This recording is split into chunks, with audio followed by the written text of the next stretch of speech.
Hello les amis, nous sommes dimanche et j'avais envie de m'amuser avec ChatGPT, donc je vais utiliser une nouvelle fonction qui existe depuis quelques jours sur ChatGPT, la fonction ici Code Interpreter.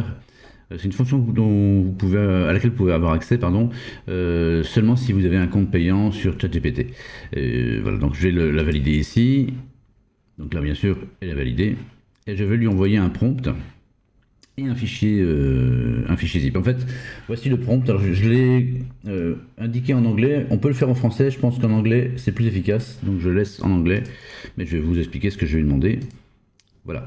Est-ce que tu peux me faire pardon, un slideshow, donc un diaporama d'images qui sont inclus dans le fichier zip que je vais te donner. Je voudrais que ce diaporama soit sous format MP4 et que je puisse le télécharger.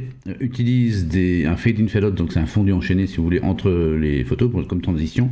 Chaque image devra être visible 10 secondes et chaque transition durer 2 secondes. Voilà, c'est un prompt.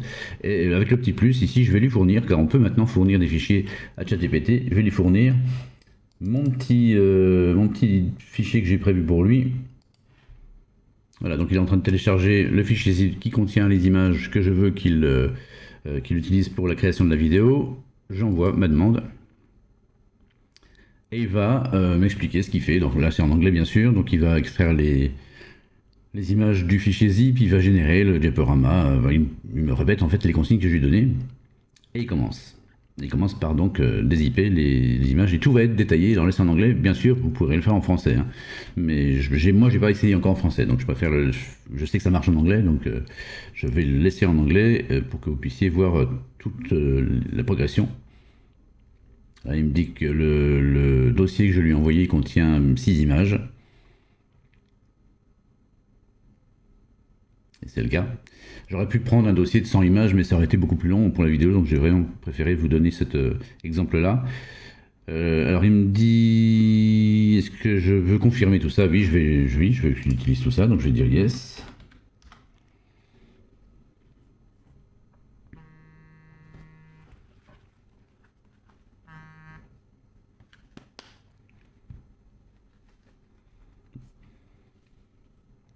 Alors, plus spécifique, cette image, c'est 6 bluesmen, la une en fait.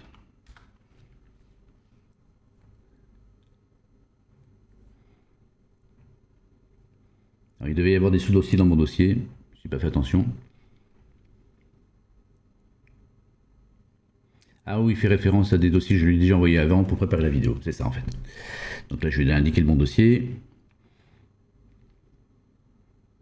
Il m'indique qu'il va utiliser Python pour créer tout ça, il a fait une erreur, il va la corriger. Tout est détaillé en fait. L'avantage de cette fonction là, c'est que c'est un gain de temps impressionnant parce que c'est pas vous qui faites le montage. Hein. Vous lui envoyez les photos et c'est lui qui va faire le montage avec le fondu enchaîné. Et à la fin vous allez pouvoir télécharger un fichier vidéo avec les 6 images. Alors moi j'ai pris 6 images parce que je vous le répète, hein, je voulais pas que la vidéo dure 3 heures. À chaque fois, quand il rencontre un problème de construction, entre guillemets, de la vidéo, ben, il va la corriger. Il vous indique à chaque fois le détail. Là, il va remettre les frames, le bon nombre de frames, pardon. Les images par seconde, hein, les frames par seconde, pour créer une vidéo. 24 images par seconde, c'est la norme. Une des normes en tout cas. Et puis il continue, il travaille tout seul. Pendant ce temps-là, vous pouvez faire autre chose, c'est ça l'avantage. Hein. Et puis vous n'avez pas acheté un logiciel de montage vidéo. Maintenant on a tout ça généralement, mais bon. Entre avoir un logiciel de montage vidéo et faire le montage vidéo comme on veut, ça prend du temps. Et là, avec ChatGPT, eh bien, tout sera fait en quelques minutes. Et là, comme je découvre la fonction, peut-être que mon prompt n'était peut-être pas encore assez précis, c'est peut-être pour ça qu'il se heurte, ou la taille de mes images n'est peut-être pas toutes les mêmes, et donc il se heurte à des soucis techniques, donc il va les corriger, mais c'est de ma faute. Et vous voyez, voilà, c'est fait. Je peux télécharger le slideshow. Donc je le télécharge ici, et je vais vous le montrer, le résultat. Là, il est en train de le télécharger, voilà, ici, hop, dans mon bureau. Et j'ouvre, et on va regarder ensemble ce que ça donne. Alors, donc on a bien un fondu déjà dès le début, avec une première image. Donc chaque image doit durer 10 secondes, hein, selon les consignes que je lui ai données. On voit bien que voilà, il y a une deuxième image qui apparaît. Alors comme je vous le disais, ce sont des images que j'ai créées avec Midjourney, donc là c'est des sculptures en pâte à modeler, ou en bois, ça dépend, j'ai fait plusieurs choses. Voilà, une sorte de métal comme ça.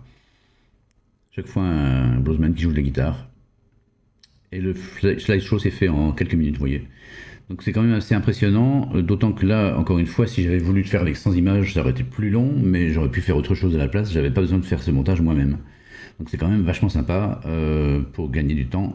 Et là, c'est un exemple parmi des centaines d'autres de l'utilisation de ce plugin, hein, puisque ce nouvel, enfin c'est pas un plugin, cette fonction, cette nouvelle fonction dans ChatGPT vous permet de générer du code Python qui génère lui-même les résultats, et c'est assez impressionnant.